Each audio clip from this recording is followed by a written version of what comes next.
ভাই বলেন কাঁচা ভাঙি দিচ্ছে আরো কাটো আরো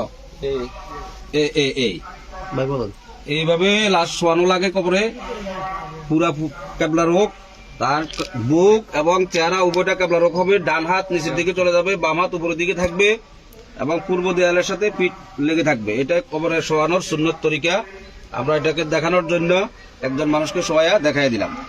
যারা কবর করবেন এভাবে কবর করার চেষ্টা করবেন। আস্তে উঠিয়ে আস্তে আস্তে ভাই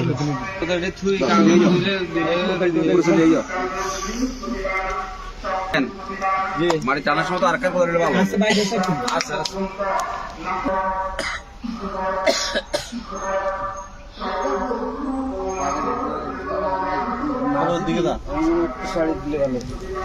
বডিটা বাজে কি স্লো হবে বডিটা বাজে ভাই হিন্দি পারা কম দেন বালা